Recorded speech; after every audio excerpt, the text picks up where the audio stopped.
Abby and Kat were born in 1997 and became best friends when they were 6. Grew up together and started a band and bonded over music ever since. 20 years later, they are all grown up and spend their free time analyzing lyrics. Now here they are talking all about their Lord and Savior, Dr. Taylor Allison Swift. Taylor, if you're listening, we love you. Welcome to Swift Lore Podcast, where we dive into the lyrics and lore of our Lord and Savior, Dr. Taylor Allison Swift. Absolutely, that's why we are here. I'm Kat. I'm Abby. And I'm manspreading. And I'm not, because I'm wearing a skirt that you can't see. I'm manspreading with intention, with purpose. Because today we're counterbalancing by doing Taylor's most misogynistic song and her least misogynistic song. Correct. So I will be covering Better Than Revenge. And I will be covering The Man. It's iconic, simply. It is. And the other thing is, we have officially announced our Patreon. Hooray! All of the details are pinned. It's still going. All right. Every time I'm surprised, it still goes. But the details are on our TikTok. It's like one of the pinned posts, and it's also on our Instagram. It's saved as a highlight reel, and it's also a post, but we're not going to pin the post because that would just mess up the feed aesthetic, and we know I'm crazy about that. Yeah, and so we've got a couple of tiers that you can choose from. The lowest one's $3 a month. It's like, not that much, and you get access to a lot of fun stuff. Yeah.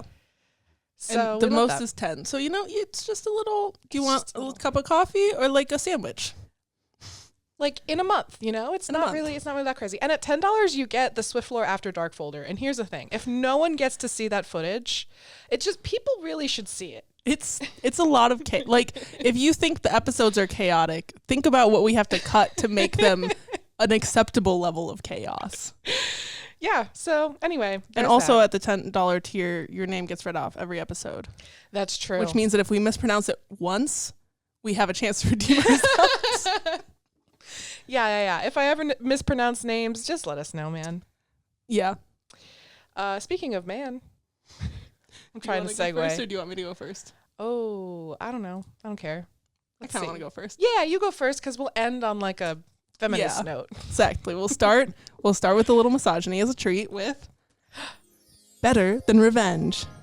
Oh, this song's so good. It's so bad, but it's so good. Let me pull up my notorinos. So this is track 10 on Speak Now and Speak Now Taylor's version. And this song famously contains the only lyric change thus far in the Taylor's version recordings. Big deal. Because, this was a very controversial song, and I don't think when it came out, it wasn't really that controversial. It didn't really get a lot of attention, other than for the fact that it's a bop. Mm-hmm. But I'd say around like 2013, 2014, when feminism became like a mainstream phenomenon again, this was like the example that people used to be like, Taylor Swift isn't a feminist. She said women are sluts one time. Which, who among us hasn't called somebody who's done us wrong a slut one time? You get it's a free pass. In like 2010 or whatever. Exactly. Yeah. And yeah, I mean, during 1989 era, then Taylor kind of like went full, I am a feminist, stop misquoting. And people are so capable of learning. Exactly. Like this song there is definitely misogyny happening. Undoubtedly. And there is slut shaming in the original version. Like that's not, I'm not questioning that, but it's also a banger. Exactly. And like, I get it. She should shit on the guy because it takes two people to cheat. But also, if somebody stole my partner, I too would make an entire song burning them to a crisp the way that Taylor did in this song. Like, I get it. I've written some pretty unsavory things when I was feeling emotions. I've written some pretty disrespectful songs, I think, probably. I don't know. If you look at my old notes, I'm sure. I just didn't happen to release them when I wasn't like a top global artist. Yeah. So. Exactly. But we are all capable of being like, oh, maybe I should change the way that I'm thinking. Exactly. And I mean, she literally did not perform this song. This is a good segue. She performed this on the Speak Now tour. It was on the set list, but then she did not perform this again until November 12th of 2023. Wow. And she did the new version without the lyric change, or with with the lyric. She didn't say the mattress line. She said the moth line instead.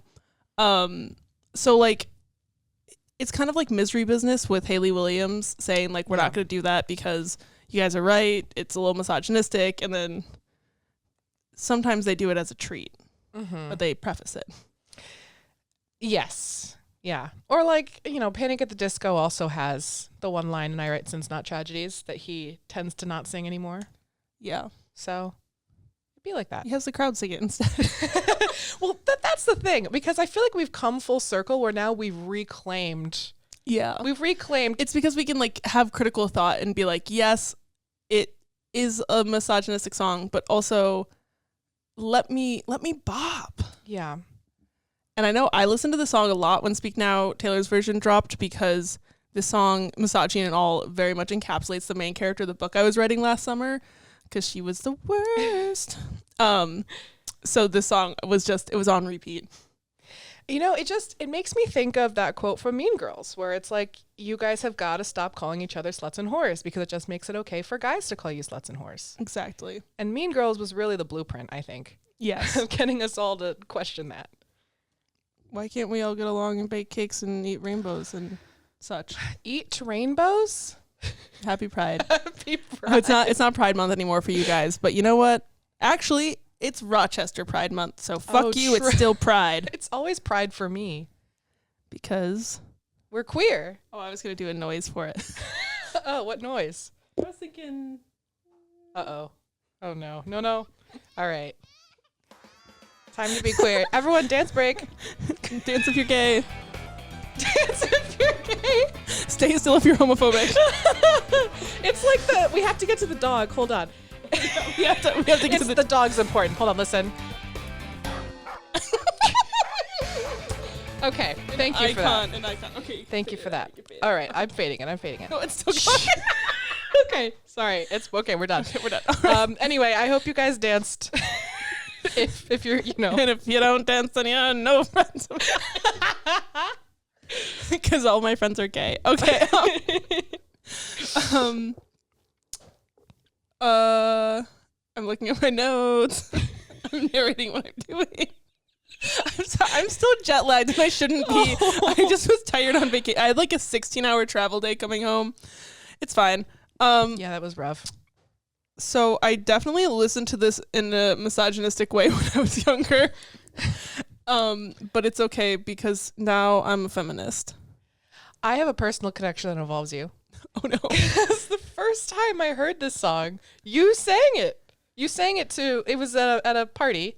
So it was like a bunch of us in your basement. I think it was The Year Friday by Rebecca Black. Oh my God. Out. Yeah. That makes sense. That was 2010. We all had a sleepover. And then the next morning there was a little concert happening because it was Kat's birthday. Kat can sing. And so we were all just listening intently and you played Better Than Revenge. And I was like, and this song is so good. It's so good. And it stuck in my head I had no idea it was Taylor Swift. Because I was not really a Swiftie at that point. And I had no idea. And the only thing I knew about Taylor was like, he's the reason. So like, did not expect it. Thought it was Tegan and Sarah, who I also didn't listen to at the time. I'm going to be so real with you. This was in my peak Tegan and Sarah in love with one of my best friends who was at that sleepover. And so I had no idea. And then I found out later, I always had the mattress line stuck in my head because, listen, it might be problematic, but it sticks with you. And then I found out it was Taylor Swift, and I went, whoa. And here we are. She contains multitudes. As evidenced by this episode. We'll get into the lyrical analysis now. My overall lyrical analysis is just Taylor's mad at this girl because her boyfriend left her for this other person.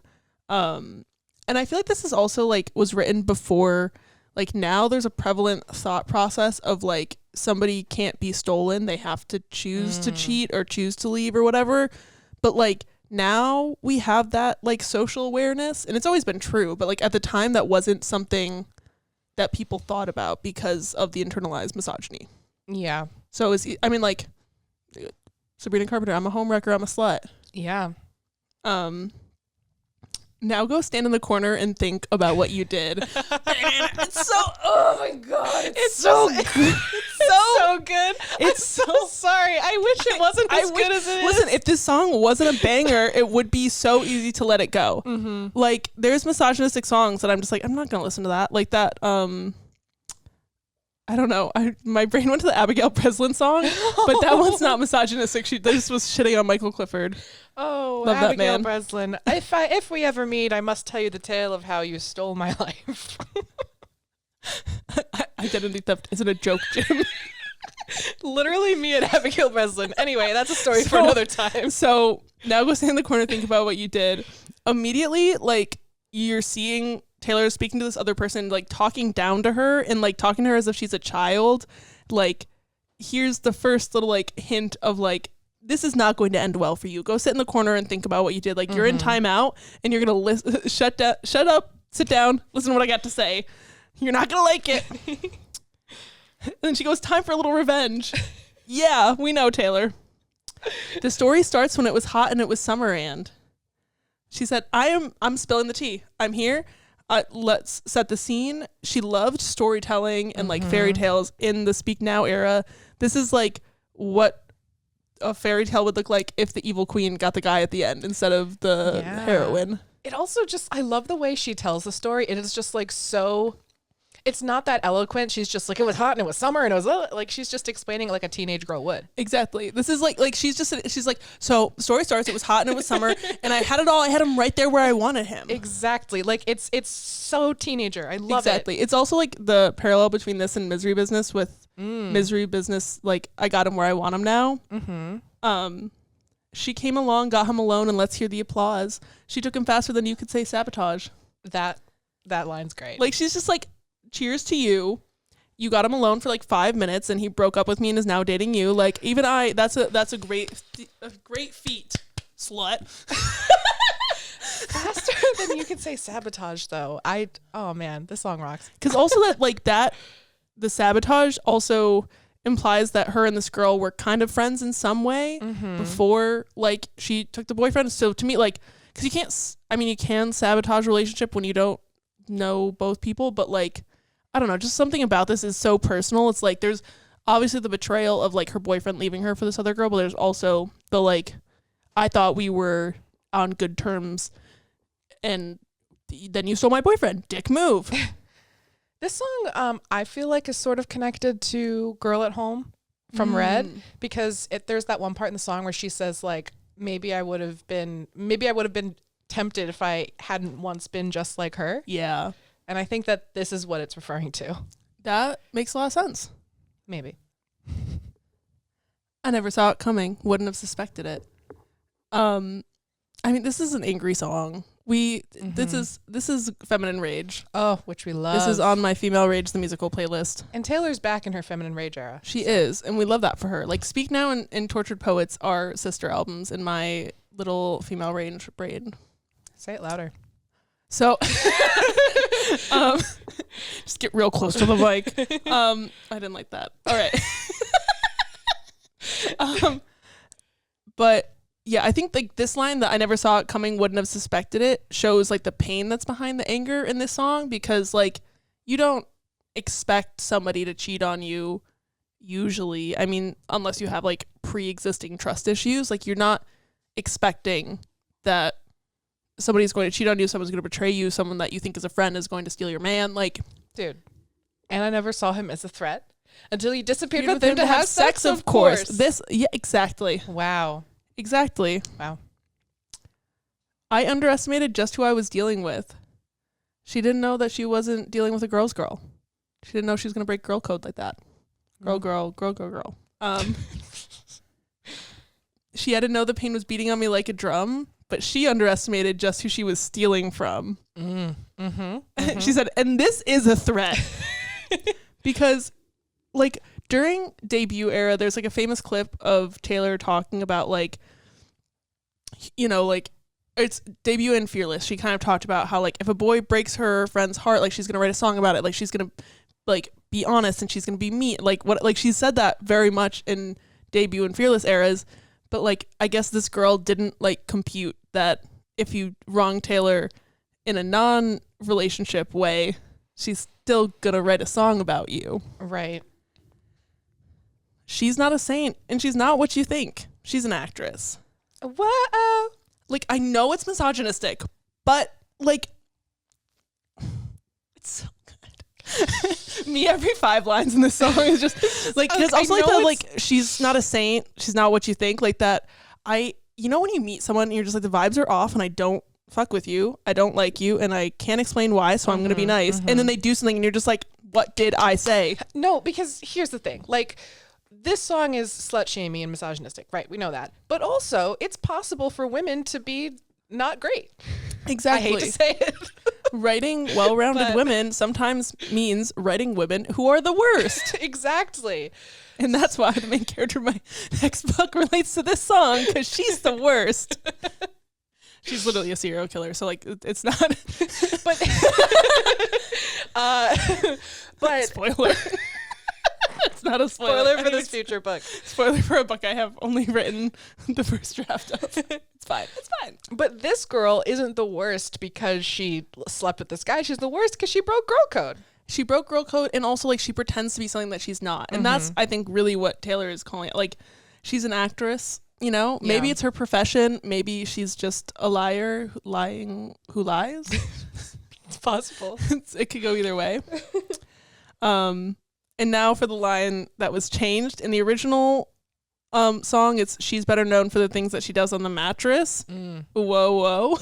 And it was changed to he was a moth to the flame, she was holding the matches. I remember it was widely anticipated how she was going to handle this in the re-record. And then somebody leaked the lyric booklet like a day before Speak Now TV came out, and everybody was like, what? This can't be. I thought it wasn't real. I'm going to be honest. Really? I was like, she can't do that. And then I was like, never mind. She can do whatever she wants. She's Taylor Swift. True. I really, really like the new line, but it's very clear to me that it is current present day Taylor that wrote it and not Speak Now era Taylor. Yeah. That's also, the only. I forgot to change the lights. Wait, that's pink. Where's purple? Is that purple? That's purple. Okay. Sorry. It's fine.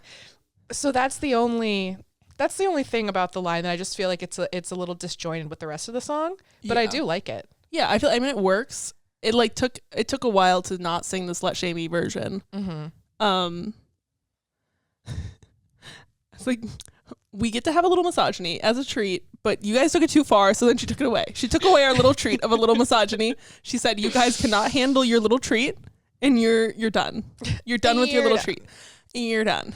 So that's the real reason she changed the lyric, is because she's putting us in the corner to think about what we did. That's what she's doing here. She said, you guys made a big deal about this, and now I have to do something about it. If we were all cool about it, if we had all just been cool about it, it wouldn't have been a problem. Oh my gosh. Oh, speaking of treats, sorry, I'm oops all tangents today. Did you see that an interviewer taught Joe Keery what a hot girl walk was? Because he was doing. I like that you're like. Speaking of treats, I'm not.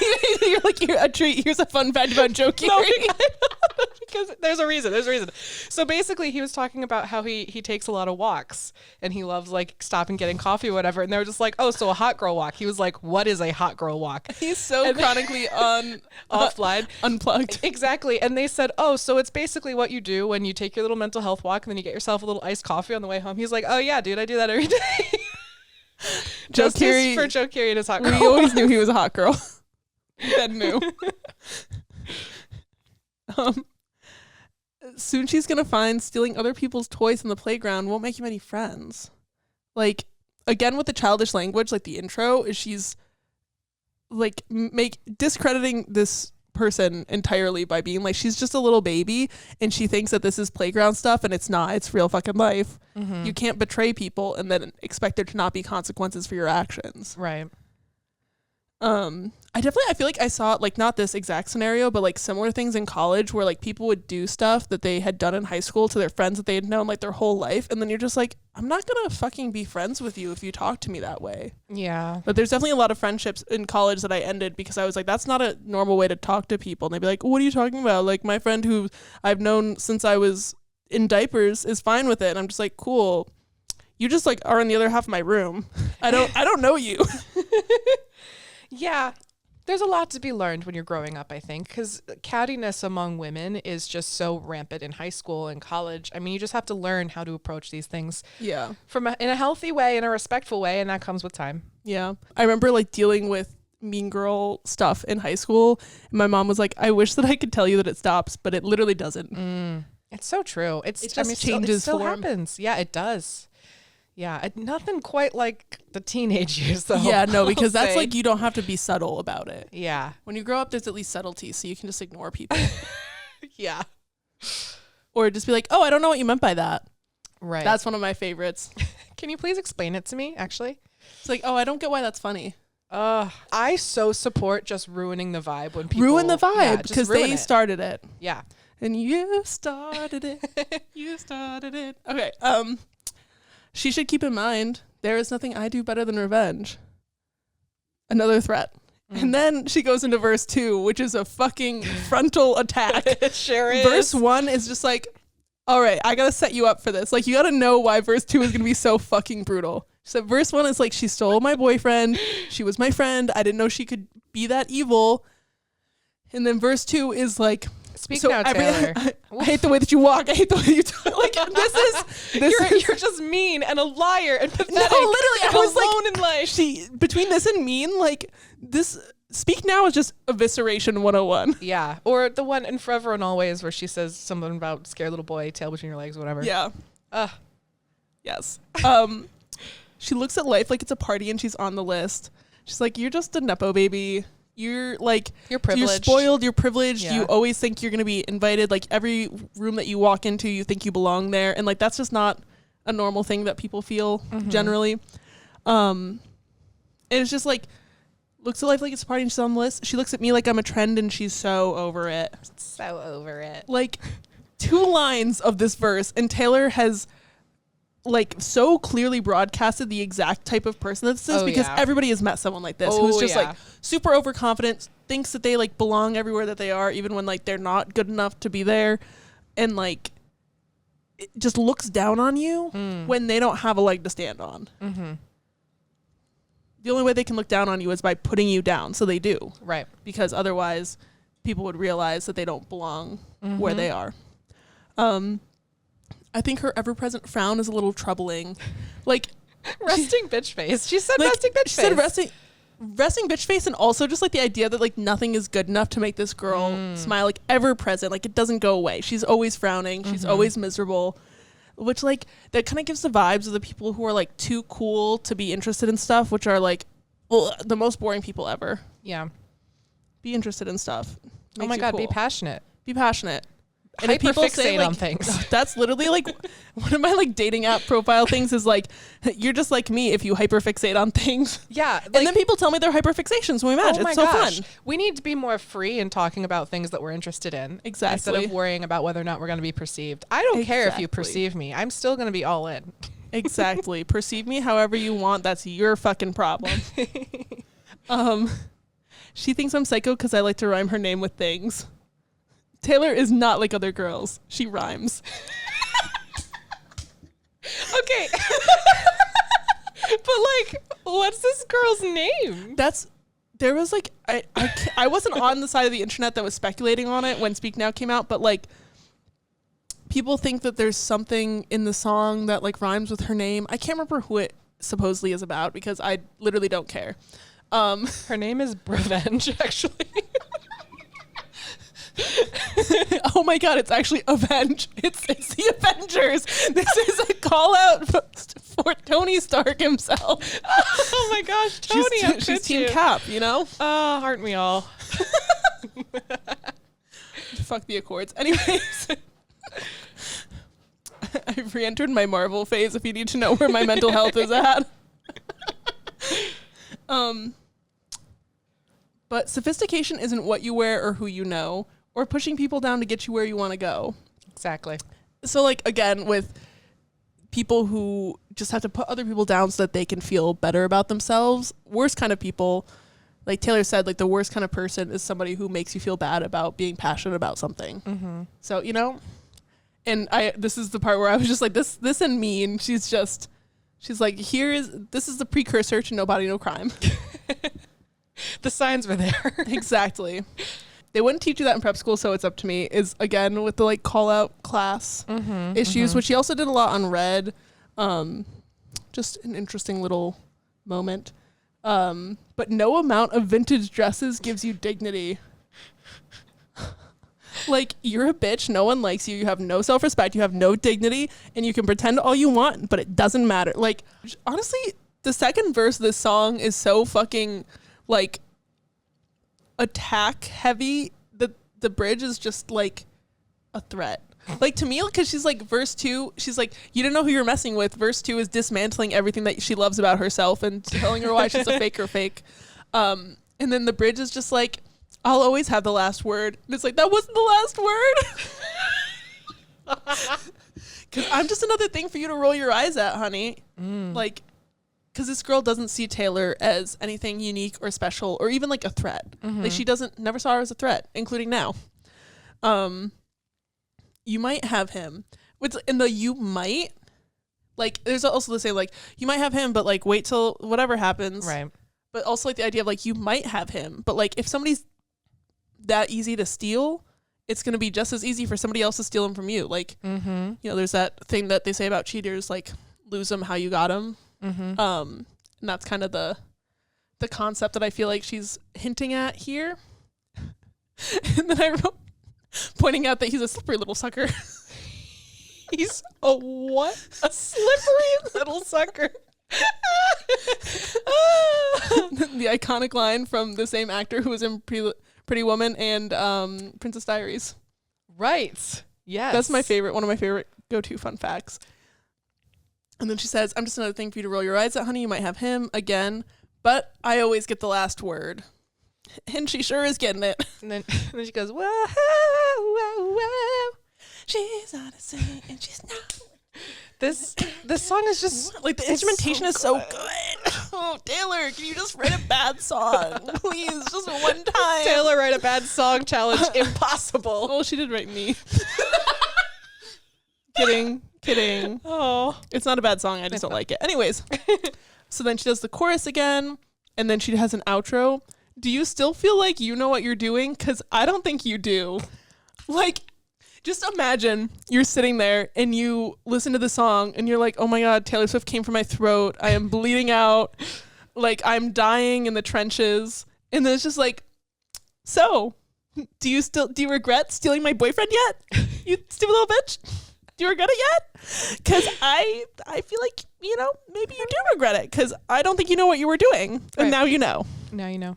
Come on, show me how much better you are. Like,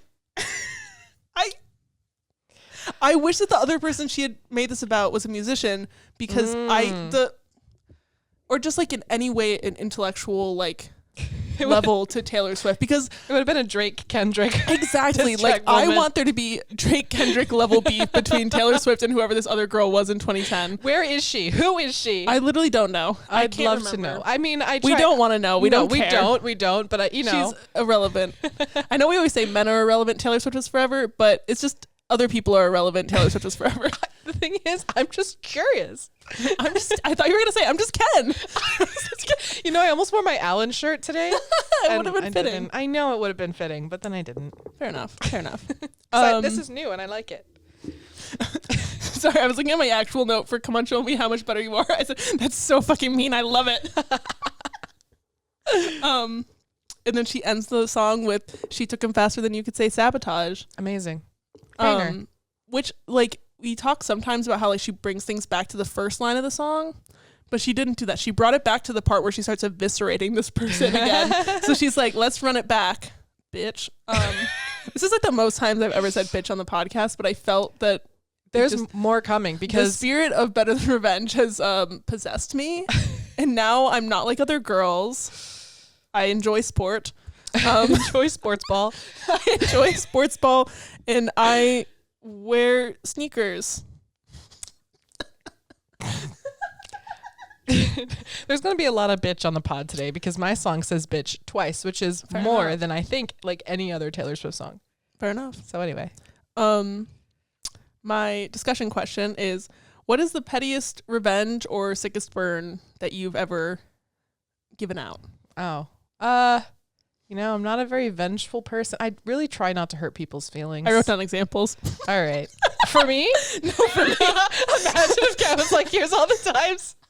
I think it was let me just jog your memory. I only wrote down one thing for me. Okay. So right before I started college, and I was an English major, as I've said many times on this podcast, I was talking to someone, and they were like, somebody who had been getting working on an associate's degree for at that point like 10 years, and it was a whole thing. So they say to me, like, what are you going to do with an English degree? And I looked dead in the eyes and I said, well, first I'm going to graduate. Never made fun of me ever again. Never again. It was such a succinct burn that they just went, okay, and never again said anything. Wow. That's amazing. No, that's great. That's a perfect example. So that's one of my good one-liners. I really do try not to be hurtful, but I know that I've said things that are just like I'm proud of, but I can't recall now. Fair enough. One time Spear coughed in the I background. thought she was gonna puke. Sorry. That was my. One time in the 8th grade, there was this guy that was picking on my friend. And I was about to move and transfer schools back to another school. So on my last day, I shoved him into a locker. You're like, I don't know. I don't have any examples. Physical harm. He was a senior and like a football player. And I was a freshman. So you broke his masculinity too? Yeah. Incredible. I shoved him into a locker and then... Everybody give it up wherever you are. Start clapping right now. And then my friend, who he had been picking on, because he was shoving her into lockers. And so my friend looped around him on the other side, met up with me about 10 feet ahead, and then we high-fived. And then he called us bitches. And then I moved, and he never picked on her again. Hey, you know what? All it takes... I've told stories about me being mean back to my bullies. I have worse stories, but I don't want you guys to stop liking me. I don't condone violence or harm in any way, but that story's iconic. I mean, I don't have any stories from my something. adult life of me being like petty or bitchy. I feel like all of my examples are things that I did in middle and high school because now I'm much more subtle about the ways that I'm a bitch. I do this thing where I can take down people by being so incredibly nice. Yeah, so like why be mean? Yeah, that they have no choice but to just be like, okay, because I'm so nice about it. So also I saw Niall Horan. Oh yeah. We haven't talked about that yet. Yeah. I went to see Niall Horan on Saturday and Del Watergap was also there and it was great. Niall Horan's music slaps. Slay. I honestly didn't even really know. You know who I just bought tickets to see when I'm already in New York? Who? Shauna Dean Copeland. She's playing so I'm going your on. eyes get wide and all excited. Exactly. She only has 5 songs out. Did you know that? And one of them, I listen to that song every day. Listen, if I wasn't literally, it's because me and my mom were going to see the Foo Fighters on Wednesday, which I don't want to hear about Dave Grohl not liking Taylor Swift. I don't want to hear it. Okay. We won't talk about that on our podcast. Because you know what? People are entitled to their opinions. Mm-hmm. I'm still going to go see the Foo Fighters. My mom loves Dave Grohl. And I like the Foo Fighters. Anyways, so I'm seeing them Wednesday. And then Thursday morning, I'm going out to stay with Brienne. And we're doing our little girls' weekend thing. We're leaving Friday morning. So she happens to be playing in Queens on the edge of Long Island on Thursday night. Oh, yeah. I mean, you got to go. And you got to tell me how it is. You know who the openers are? Who? Mel Bryant. I never thought. I'm going to scream so loud and I'm going to be so much older than everybody else there. And I'm going to be drunk and I'm going to be yelling, fuck. That is if you haven't listened to Mel Bryant in the Mercy Makers, so yeah, good. that's a cathartic show. I'm glad you're going. So Niall, I saw at Darien Lake, and he got to go to the park beforehand. So people were just Darien Lake. Yeah, that's where he was performing. I know, and then but that park sucks. He talked about it. Well, okay, he talked about it sucking. He said he went on 4 rides, and he was like, and 3 of them were okay, and then there was the wooden coaster, which we all hate. The wooden coaster, we all hate it. It's an heirloom. Yeah. It's not as much of an heirloom as the Seabreeze roller coasters, which is the smaller. Darien Lake is 45 minutes outside of Rochester. Seabreeze is in Rochester, but I love it's got Seabreeze. some jankety ass rides. It does, and I love it. It's so nostalgic for me. Darien Lake is just kind of it's there. It used to be a Six Flags, and then it lost its licensing. Yeah, there's lore. There's extensive lore, but that's for another podcast. That's for Darien lore.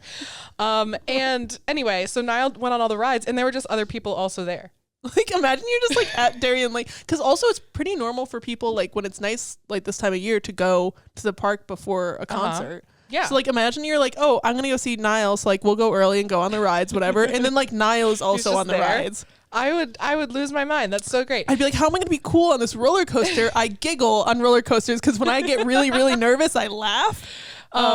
Yeah. Which is so like if I'm on a roller coaster and I'm having like a kind of weird time, I'm just hysterically laughing.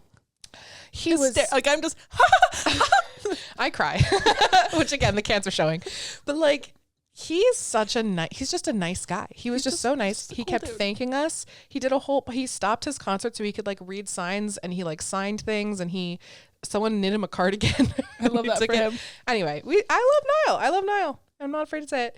And now the man. All right. If I was the man, I'd be Niall Horan. Niall Horan. Niall Horan. Rand.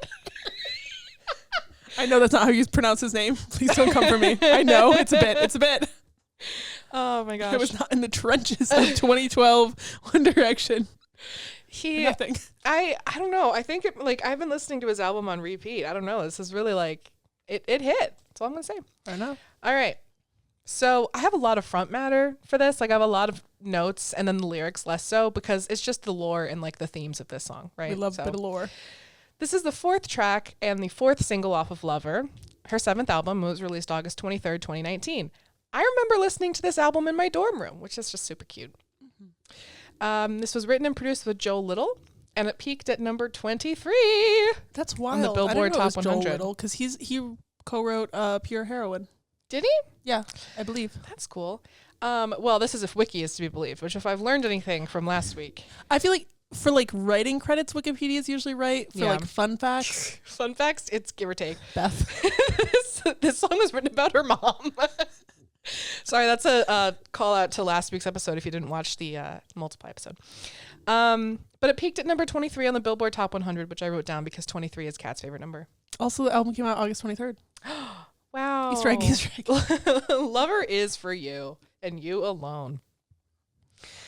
There's a lot of talk about what this song is about that Taylor herself said. I have several quotes. So, first one. We, as in women, have to curate and cater everything, but we have to make it look like an accident, because if we make a mistake, that's our fault. But if we strategize so that we won't make a mistake, we're calculating. And this is a bit of a damned if we do, damned if we don't thing happening in music. I wanted to make this song catchy for a reason, so that it would get stuck in people's heads, so they would end up with a song about gender equality stuck in their heads. And for me, that's a good day. And this song is catchy. And it's giving the Barbie monologue from America Ferrera. Absolutely. And she also said that she's not just basing the song off of her experiences, but the experiences of various women that she's, heard from. And it's a very relatable song. And it's a very empowering song. Yeah. Also, this is just something I laughed at. So Wikipedia has the chronology of her singles. So you can go to the last one or go to the other one. So the chronology, it goes Christmas Tree Farm, The Man, Cardigan. What a moment in time. I mean, R.I.P. Cruel Summer. You would have made a great 5th single. Truly. You can't get more vastly diverse than those 3 songs in a row. The song title was revealed along with the lyrics, I'd be a fearless leader, I'd be an alpha type, when everyone believes ya, what's that like, in Taylor's Vogue cover interview for the September 2019 issue. And then we get into critic stuff. Billboard talked a lot about this song. Gil Kaufman said, this song is a statement about how much harder women need to work than men to get to the same finish line, which is pretty much a lyric from the song. Yeah. Jason Lipschitz, our man. Jason. Hey, Jason. What up? He described the song as a biting look at gender dynamics within both the pop industry and celebrity-driven culture, and he called it a complete jam. He was right. But he also ranked it as the 12th best track on the album, which I feel like is pretty low. But maybe Lover has banger after banger. Yeah. I mean, really, the only skips on Lover are Me and Soon You'll Get Better. And that's just for vibes. Soon You'll Get Better, it's a rough listen. But 12th best, that's lower than I expected. But I haven't tried ranking it, so what do I know? What do I know? Now I move into the music video. I've got a lot about this music video. Taylor Swift and drag. If you haven't seen it, go watch it and come back. Right? I know. Sorry, I just got the cat fanning herself over Taylor and drag. So this music video is a big deal. Taylor is dressed and performing as a man, Tyler Swift. And it pokes fun at feminist issues, patriarchy, misogyny, toxic masculinity, and objectification. This music video rules. There's a lot of shots of like Tyler as a dad doing the bare minimum and being applauded, marrying younger women, manspreading, wrecking a club, objectifying women and being rewarded. Like a lot of things that, you know. And I love that, like, anytime that a woman's being like objectified or looked down on, there's always like a moment where she looks at the camera and she just looks so fucking bored and tired and over it. Well, he's just like, yeah, I'm flexing my power over women. And then the woman is just like, dude, we get it. We get it. Your dick doesn't work. So the prosthetics and makeup for Tyler took 4 to 6 hours each day. And then at the very end, Tyler's voiced by Dwayne "The Rock" Johnson. Love. Scott Swift, Taylor's dad, cameos as the referee in the music video. And Taylor directed this music video. It was nominated for Video of the Year, Video for Good, and Best Direction at the 2020 MTV Video Music Awards, and it won Best Direction, making Taylor the first solo female director in VMA history to win the category. Slay. Which I love. I love that so much. And very thematically relevant to the song. Exactly. Oh, I love it. In the final scene of the music video, Taylor ends up being like it's very meta. Taylor's the director in the music video, and herself, Tyler, walks up to her. And Taylor's just like, can you be sexier, a little more likable in the next take? Which is a dig at like, I mean, you guys get it. I don't have to explain that. If you've ever had a man tell you to smile, you get it. Yeah. And then the director in the music video, Taylor, looks at Lauren Gray, who's tennis ball girl, and says, you're doing great. You're doing perfect. Just keep doing exactly what you are. Your performance is amazing. Lauren Gray is like a TikToker. She's an early TikToker. She's like Musical.ly days. Wow. She's got like, I don't think I knew that. 50 million followers or something. Mm. And she was like, got a lot of misogynistic hate is like one of the things that she had to deal with. Well, what I really love about that statement is the girl in the background who does nothing but roll her eyes. It's just like, you're doing perfect. You're staying in the background and being pretty, and that's all you're good for. Oh. And then going to Tyler, who's Taylor. Like, the point is, what if I treated men like women? Mm-hmm. And Taylor, the director, is saying to Tyler, could you be sexier? Could you be more likable? Yeah. So it's a very, I mean, I love this message. It's so layered and poignant. And then it ends with a disclaimer that says no men were harmed in the making of this video. Incredible. Love that. That's like, there's this one music video I love, the song Unsolicited Contact by Cassie Da Silva. And like the song, like it has the same disclaimer at the beginning that says no men were harmed in the making of this music video or involved in any way. I love that. Text me on my birthday just to wish me happy birthday. Just to tell me about the other girl that you're in love with now. It's so good. You have to listen to that song if you haven't listened. I had a friend, or I had an ex text me on my birthday one year, and Kat sent me that song. And this year? Oh no, it was last year. No, it was a few years ago. Why did I think it was this year? I'm like, yeah, yesterday. Yesterday. That's true. My birthday was yesterday. Time, curious time, you know? Yeah. I do have never mind. We can't get into that. All right. So we talk about that on my podcast. La, la, la. Much like your thing about not knowing that the brunette Taylor and You Belong With Me was the same Taylor, I could not conceptualize in my brain that Tyler Swift was Taylor. Like, I could not. That's easier to understand than me. Yeah, the whole time I was just like, that can't possibly be. Can't possibly. And then it was. They show you the way that she transforms at the end. Yeah. It's very cool. Go watch it. There's lots of Easter eggs in this music video. There's Reputation graffiti on the wall. Fearless is written backwards. There's a sign that says missing if found, return to Taylor Swift. Referencing debut, I guess. I don't know. The missing sign, along with another sign. Oh, there's a sign that appears to ban riding scooters. Mm-hmm. Wink, wink, scooter. The word karma is written. She pisses on karma. There's a Mr. Americana poster for a film starring Tyler Swift. Like, there's lots of little tongue-in-cheek references, right? Mm-hmm. There's also, I read this, again, it's Wikipedia, and it could be a stretch, I don't know. But after Tyler runs down the hallway high-fiving hands after, I guess, sleeping with someone, I don't know. That's 19 disembodied hands, which Wikipedia said alludes to The 19th Amendment, which granted women the right to vote. I don't know. That's a That stretch. is such a stretch, but I would love if that was the intention. But you know what? Here we go. Another take was that it alludes to the double standards behind the walk of shame that women are often forced to take after a sexual encounter. So there we go. I do want to bring up that I saw an article on Slate. There was a drag king named Pretty Ricky who did an interview about this music video that basically said, I do not consider this drag. So that's why I'm not using the term drag for this. I'm calling it acting or, whatever as Tyler. Yeah, I see that. Because drag, like part of drag, it isn't just the costumes, it's the performance. Yes. And she's not really doing like a drag. Like she is doing an exaggerated take on masculinity, but it's not campy enough to be drag. You're right.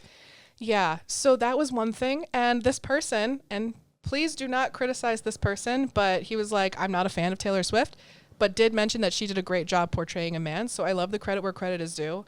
And then I just had a little disclaimer that it's okay for other people to have opinions, even if reading them did make me go, you don't like that. But it's okay. But it's okay. But I calm myself down because people can have opinions. Opinions are like assholes. True. All right. Real quick performances. She performed A Man for the first time at the City of Lover one-off concert in Paris on September 9th, 2019. There was an acoustic version at the Tiny Desk concert on October 11th, 2019. Then during the 47th Annual American Music Awards on November 24th, 2019, she performed it in a medley, and then, of course, on the Eras Tour. There's also a whole section of Wikipedia titled Impact. Impact. What is this, a crash landing? Yes. The cultural impact of this song. Liz Truss, the British politician, in March 2020, mentioned the song. Said, and so that in the words of the brilliant Taylor Swift in her new song, women are left running as fast as they can, wondering if they'd get there quicker if they were a man. Yeah. So unlike Buttlicker, who the kicker for the Chiefs, who misquoted her and was actually quoting Chaucer. Oh, we didn't talk about Travis going on stage. Oh my God. So cute. You guys, it's so cute. Travis went on stage. It was so camp. He's just a little guy. I loved it. I love him. She's like, you know what? I started dating you because of the SNL sketch, and we're going to show everybody that. I just love how into it he was and how he's like, so much oh fun. my gosh. Sorry, I just needed to gush about that for a It second. was so cute. I also think it's really funny that when they met the royal family, he was wearing a USA Olympics hat. He's so funny for that. He's so funny. I don't think he did it on purpose. Probably not. That makes it even better. It's so fun. Anyway, that's all my front matter. I promise the lyrics are less intense, but I just had to talk about Travis going on stage. That's very cute. Because he's so not toxic masculinity at all. No. Because that's the thing is, like, it's so easy for men to feel threatened by Taylor Swift because she is top of her game. Most famous person in the world, like, incredible musician, incredible performer, artist, like, all this stuff. And it's so easy to be threatened by someone who's that good at, like, their career. But he's just like, can I wear a top hat? Can I have a little coattail moment? Exactly. Can I do the little blush? Can I do a little? I love him. Like, I love them. So cute. I try not to just like idolize these celebrity couples, whatever. But I'm like, that's cute. It's cute. That's cute. I'm in it. I love them. I'm feeling a little parasocial, but it's fine. It's fine. As a treat. A little parasocial as a treat. Net neutral parasocial. I wouldn't say it's neutral. Oh man, we're at Swiftmore. Anyways, right. So now we get into the lyrical breakdown. So the first verse is very much a call out of how she's constantly being judged for things that a man would not be judged for. I would be complex. I would be cool. They say I'd play the field before I found someone to commit to, which is referencing like she'd be labeled complex instead of confusing. She'd be labeled cool instead of like she's trying too hard to be cool. I hate that. I hate that when people are just like, she's trying so hard to be cool. Like, maybe she's just cool. You ever considered that? Fuck you, 5 seconds. Kidding. Well, I just remember, like, I don't know. I see so much shit on the internet about Taylor. I'm sick of it. Anyway, for the playing the field line, like, it's slut-shamey. Men are held, there's that double standard of like men sleep with a bunch of women. It's like, hell yeah, way to go. Women sleep with a bunch of men or women or whatever. And it's like, slut, you know? Exactly. It reminds me of Shake It Off with I go on too many dates, but I can't make them stay. At least that's what people say. We get into the next line, and that would be okay for me to do. And I have another quote from Taylor. You're going to have people who say, oh, she just writes songs about her ex-boyfriends. And I think, frankly, that's a very sexist angle to take. No. Or no one says that about Ed Sheeran. No one says it about Bruno Mars. They're all writing songs about their exes, their current girlfriends, their love life, and no one raises a red flag there. I quote that quote all the time. Anyway, because I still have family members who will be like, oh, all Taylor Swift writes about is her boyfriends. And I'm just like, okay, name a musician that doesn't write about their love life. Love is the easiest thing to write about. Exactly. It's like right there if you're experiencing it.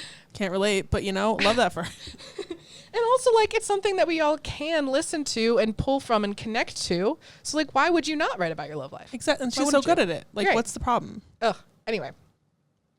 Every conquest I had made would make me more of a boss to you.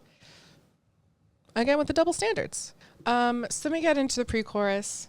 I'd be a fearless leader. I just wrote down fearless. Fearless. I'd be an alpha type because, again, like, you can be an alpha as a man and be rewarded for it. But when a woman is an alpha, when a woman is an alpha, it's like, we've talked in our Nothing New episode about how when women are up high, people just want to tear them down. Yep. Oh, and then we get into when everyone believes you. What's that like? And that's such a like a really hard hitting line. Yeah. For so many reasons. And yeah, let's talk about it. I don't want to shy away from this topic because I mean, she's talked about, like, with her sexual assault exactly. trial. That's exactly it. Because Taylor did have to go through so much. She talks about it a lot in Mrs. Americana, where she did try to seek justice from being literally assaulted, and there was a picture taken of it. Yeah, and she was talking about how difficult it was to get justice, even with photographic evidence and other witness statements and her own testimony, and it was still like a very grueling process. And she was like, it's not even like, not that she wasn't like traumatized in some way by it, but she was like, it wasn't like it's harder to do it when it's a bigger scale. Yes. Of like an issue. And like, I can't, like, the way that the justice system treats sexual assault cases is fucking really ridiculous. It's really bad. And it's so traumatizing for the victims. Like, you have to defend yourself. You have to defend your testimony so much to these people. It's like, because innocent until proven guilty, right? But like, I could talk about this for a while. But I had a family friend who was actually, he was a retired cop, but he was living in Colorado where the case was, and he was working security at the courthouse. And he was just like, so many like crazy fans kept coming up and be like, where's Taylor? So he would give them directions to a hiking trail to tell them to go take a hike. Which is objectively very funny to do. That's iconic. That is iconic. But yeah, when everyone believes you, like people are always disregarding women, disregarding their beliefs and what they're saying. Less so for men. Generally, that's general statement, but it's important to talk about. And then we get into this banger of a chorus. I'm so sick of running as fast as I can. Aren't we all? Actually, JK, I don't run. I used hate running. to. Hurt my knee. Wondering if I'd get there quicker if I was a man. First of all, I just love that couplet of lines because they're so clever and it's so catchy. It's also so true. Yeah. I'm so sick of them coming at me again. She's talked a lot about being hunted, being chased by people, and she's running and she's working so hard, and she probably wouldn't have to work so hard if she was a man. And also, like, they're coming at me again because it's like every single time that she gets over something that people are upset about, there's just something else that pops up that they can now be fake upset about. Because if I was a man, then I'd be the man. Hell yeah, she would. She really would. Like, imagine a man at her level. Right? And the thing is, like, she is very famous. You think about men at equivalent levels of fame, and they're not being criticized the way that she's being criticized. No. Even men who are like slightly less famous than her. She name drops Leonardo DiCaprio. So I'm not going to talk about anyone's personal lives. Don't turn 25. You're so sexy. Yeah, there's the whole thing about Leonardo DiCaprio. It's a joke. Like, everyone knows this joke. I'm quoting a meme that was on Sabrina Carpenter's 25th birthday cake. Yeah. So everyone knows the joke that, like, Leonardo DiCaprio, who's in his 40s, dates younger women typically, right? And that's like a joke. It's been brought up at award shows with Leonardo DiCaprio present. Like, everyone knows about this thing. it has not hurt his reputation, really. No. It has not hurt his career. It has not made him any less successful, famous, respected. And then you get Taylor, who's like dated some people. Yeah, literally. Like, and it's like, I mean, how many, she's had like what? Less than 10 public relationships in 15 years? Yeah. Or 18 years, sorry. Like, be so for real. Yeah. You know, and it's I could pull out names of other male celebrities who don't get the same treatment, but you guys get it. It's just frustrating. Yeah. I can imagine how frustrating that would be, and she doesn't shy away from talking about it, and I love that. First two, they'd say I hustled, put in the work, instead of being like, oh, she was lucky, she's privileged, she had money. Like, a lot of people sometimes discount Taylor's success because they're just like, well, her family had money. Like, okay, she also worked her ass off. Yeah. A lot of people, like, there's a lot of Nepo babies that try to have careers and fail because they're not good. Mm-hmm. Taylor was baking cookies and going all over Yeah, the place. she was like bringing cookies to radio stations to bribe them to put her song on the air. Like, yeah, she did put in the she work. did it through good old-fashioned bribery, okay? It's fair game. She was bartering for her goods, her song. It's true. It's true. Classic. They wouldn't shake their heads and question how much of this I deserve. I wrote, yeah, I'll fight. I will. Because also, like, there's the thing of, like, oh, she only got that far because, like, I mean, think about, like, Speak Now. She wrote the whole album solo because people said that, like, her male co-writers did more than she did. Yeah. Oh, I read something the other day that's just like, she now has other people that, like, write with her. I'm like, okay, so She's it's always literally done that. every That's other musician. so Are you common. kidding me? But and not every musician has written every single song Right. they've ever put out. Yeah. Anyway. That's very, very rare. You can criticize Taylor Swift and you can not like Taylor Swift, and that's fine. But it's just the people that feel the need to just go so hard on this woman. Yeah. It's just like, Get a hobby. Get a hobby that's not hating people. okay, but like we do have a podcast where we just Well, talk yeah, about but like, but we're here in a positive way. I don't understand Yeah. people whose like entire thing is hating stuff because like, listen, I'm a hater, but like I also find joy in other things. Like I don't just hate everything. It's just men. I try to be positive about everyone. You know, I try to spread good messages and all that, and it's frustrating because it seems like people see Taylor Swift and don't even give her a chance and just immediately go to hating on her. Yeah. And that's what frustrates me. Anyway. The next line, what I was wearing, which ties into the, you know, would they believe her sort of situation. Unfortunately, that's one of the questions that victims are asked. What were you wearing? Like genuinely. Yeah. They ask victims that. So, if I was rude, because a lot of times women are called rude if they disagree or if they have opinions or feelings. Or if they stand up, if somebody starts harassing them and then they stand up for themselves, it's like, oh, you don't have to be such a bitch about it. It's like, well, you don't have to try to fucking assault me also. Yeah. And that's Two-way street, not, bud. that's not a Taylor Swift thing. That's a thing. Yeah, that's an everybody thing. That's an everybody thing. And it sucks. Could all be separated from my good ideas and power moves, because she does have good ideas. She does have power moves. And yet this other bullshit stuff. Yeah, like the level of like presentation that female artists have to have in comparison to like male artists. Like you think about Ed Sheeran, he wore nothing but like t-shirts and jeans for all of the Plus era. Like that man looked raggedy as hell and he was still like praised and like given all this. If a woman did the same thing, it just wouldn't it wouldn't work because people would be like, oh my God, she looks so lazy. She looks so unprofessional. Well, they said that about Billie Eilish when Billie Eilish wore baggier clothing. And she did it specifically so that she wouldn't be sexualized when she was underage. She was like, I don't want you to look at my body, so I'm just going to hide it. And then people were mad because they feel that they are owed viewing of women's bodies, and they're upset that she didn't conform to that. It's, I could rage about this for a long time. And they would toast to me. Like, all she's asking is for people to be like, congratulations, Taylor. You've put in the work and you've done well. And, you know, we're so happy for you. But she can't have that. Nope. Let the players play. Again, with Shake It Off, players going to play. I'd be just like Leo in Saint Tropez. That's where we get to Leonardo DiCaprio, who, as we mentioned before, dates a lot of people, which is like fine. Anyone can date. It's fine. But people don't view it as a bad thing. Mm-hmm. He also parties in Saint Tropez, but like if Taylor parties, then all of a sudden it's just different, you know? It's different. So we get that chorus again, and then we get to this bridge. So good.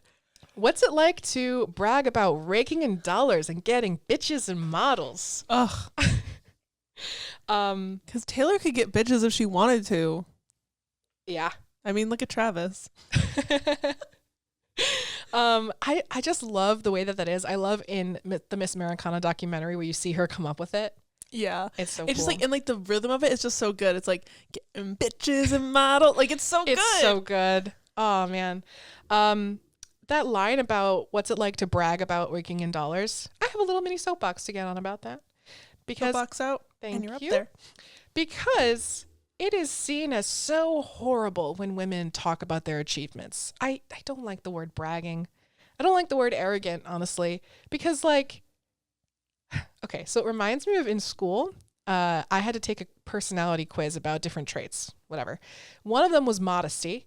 I scored very low because they would be like, the questions would be like, I'm proud of my achievements. I think I've done good work, things like that. And I was like, yeah, I do. And they were like, your modesty is low and some people might see that as arrogant.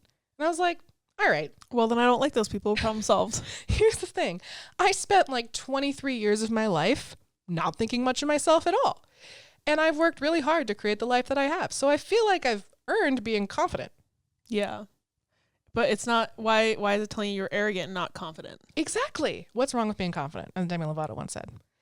So anyway, I would really like to replace that term arrogance with confidence. There is a time and a place for talking about your achievements. There is a time and a place for it. Yeah. But also, you can be proud of what you've done, and that's okay. Yeah. So that's my little soapbox moment. It's all good if you're bad. It's okay if you're mad. Just excusing behavior because it's not as scrutinized, gender dynamics, all that good stuff.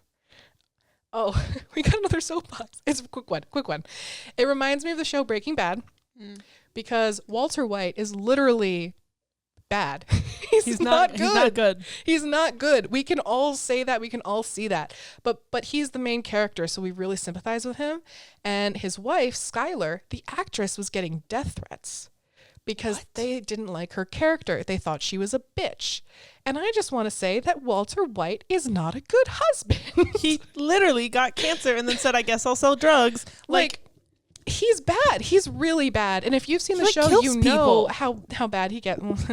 And I haven't seen the show. I just know that from the internet. Yeah, he goes to really dark places, and Skylar's just doing her best, you know? And like, no, she's not perfect. But the fact that people were sending her death threats, but the guy who plays, what's his name? Bryan Cranston, who we love, by the way. We love him. Love him. He's an incredible actor, and people are like, wow, he's such an amazing actor.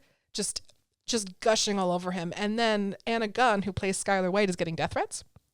I did see something today about the guy who plays Homelander in The Boys, where like people meet him and are just like, wow, you're nothing like the character. And then he's just like, yeah, I'm not a psychopathic narcissist. Yeah. Well, okay, so this thing does happen to men too. There are people but who play evil characters. I literally saw the tweet like right before you came over. But I don't want to say that men who play bad characters aren't also scrutinized like in their personal lives for it. Which is silly because it's acting. But Breaking Bad, that always pisses me off. Yeah. Well, also, I mean, the story, I can't remember the actor's name because I don't really watch The Boys. But like, he's saying that like when people meet him, like people aren't going out of their way to send him like threats and stuff, whereas they were for Yeah. And And that line, it's okay if you're mad. We love validation. We love it. well, she's saying like it's okay if you're mad if you're a man. If you're not a man, then you can't be mad. Right. Well, okay. So the last line, I'm skipping ahead. My bad. Boop. If I was out flashing my dollars, I'd be a bitch, not a baller. They'd paint me out to be bad, so it's okay that I'm mad. It is okay that she's mad. It's okay. We love validating your emotions. We love being mad. And that's what the whole song is about, is just the fact that if she was a man, she'd be the man. And I also love how this is performed at the Eras Tour. She flexes those muscles because she is strong. Just making me feel like I'm the man. And then she, at one point during the bridge, she puts her feet up and you just see the red Louboutins. bottoms. Oh, she's flexing. She is. And she's the man. Love it. So there you go. A DQ?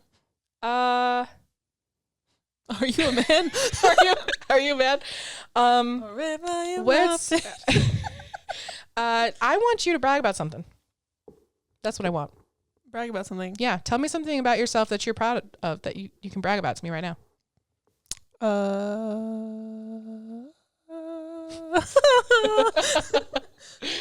I'm really good at vamping.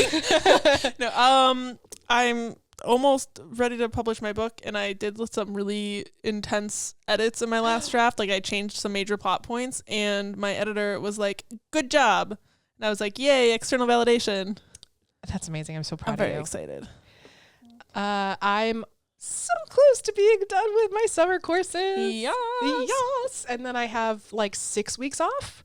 So I'm going to write. I'm going to start making music. I haven't told you this yet, but I'm going to start recording music and putting it on Spotify again. Slay. So we're going to hopefully get some more music out before I go back to school. And if you do join the Patreon at the top tier, I'll be putting clips and things during this process. So we'd love to have you there. And I'll also probably put some sneak previews of my book. Ooh. So definitely check it out if you can. And if you can afford it, obviously. Yeah. Don't break the bank for us. But you can just listen to the music and buy the book later. Exactly. So, hint songs. Hint songs. My hint song is Night Shift by Lucy Dacus. And mine is Stick Season by Noah Kahn. I like that you gasped like you hadn't talked about this. Yeah, well, I am an actor. Wow. So if you liked, I don't know why I did that with my hands. Anyways, if you liked this episode and just the podcast in general, make sure to leave us a rating on whatever you're listening on. Spotify, you can't leave a review, but Apple Podcast, you can. And when you leave one, we like screenshot it and we send it to each other and we go, "Oh my God." That's true. That's true. And you can give us 5 stars on Spotify. That's an option. And in fact, you should. You should. Yeah. When our score goes below 5 stars, I text Abby with a bunch of crying emojis because I get upset because why not give 5? You could give 5 stars, so why not do it? You know, they're just trying to pull us down from the top, you know?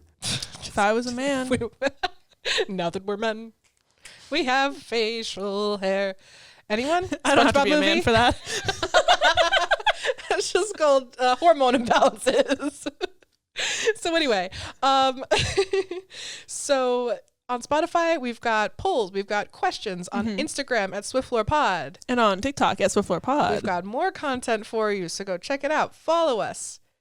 And the Patreon will be launching July 9th. July 9th. So we'll be putting the link on our TikTok and on our Instagram, and it'll be in the show notes from July 9th on. So yeah, stay tuned. If you want to make sure that you don't miss it, we'll have stuff on social media. So go there to see it. And that's it. That's it. Crispy high five. Crispy high five. Okay. Crisp. Bye. So today I walk in and Kat just looks at me and goes, "You look fucking gay. You want a burrito?" And that's what friendship is about.